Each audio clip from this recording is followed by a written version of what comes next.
The guns fell silent across Great Northern Uganda 20 years ago when the Lord's Resistance Army was repulsed to the Central African jungles, but the scars and agony among victims linger on.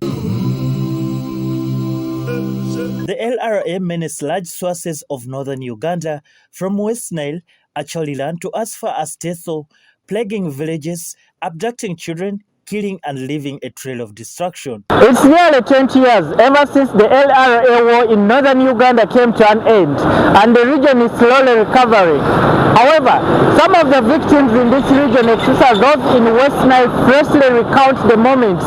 2016, 17 to be affected.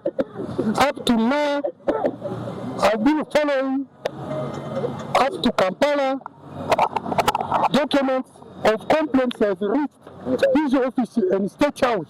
Most of the affected communities across West Nile region bear the fresh scars of the insurrection. As one of the resettlement plans, the government later committed to compensate the victims, something that hasn't been implemented in major parts of the region. We are tired of deceiving. We are tired of lies. Yes. We are all NRM, and why government is just denying us like animals.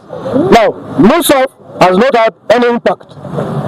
Now, this money for war claimants, as I told you, was supposed to be 150 billion to start with. But out of that, the 50 billion which was first allocated only served Teso, Lango, and Acholi. Here today to tell Mr. President, Mr. Museveni, that we are tired of lies. We are tired of being taken advantage of. According to the records, West Nile has a total of 1,102 victims, out of which 103 have died without receiving their compensation. I spoke to the president myself in his office there. He said he only needed this list 2022.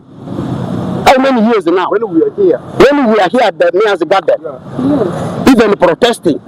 On Thursday this week, about 100 members of the Kony War Victims Association staged a demonstration in Arua City, demanding the unpaid compensation of Ugandan shillings 99 billion for the loss of lives and properties during the peak of Lord's Resistance Army insurgency. While addressing the demonstrators, former Ayivu MP Bernard Atiku and Kasiano Wadri accused the NRM government of neglecting the victims from West Nile region. The victims have vowed to support opposition MPs and presidential candidates in the 2026 general elections. The victims have also given their leaders 14 days ultimatum to demand their promised compensation from the president, or march to State House in Entebbe to demand for their compensation. Museveni must come to West Nile in the next 2 weeks. Yes. 14 days from today. Yes. If Museveni does not come to meet us here, we will be paid these NRM MPs more than 50 billion shillings. Yes. I say this with confidence. Yes. So where is the President Museveni's priority? The President started with the West Nile, if you recall.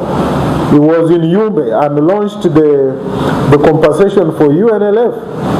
But also, we can say, yes, you have launched for that specific group of people. What about us now, without necessarily disrupting people's peace?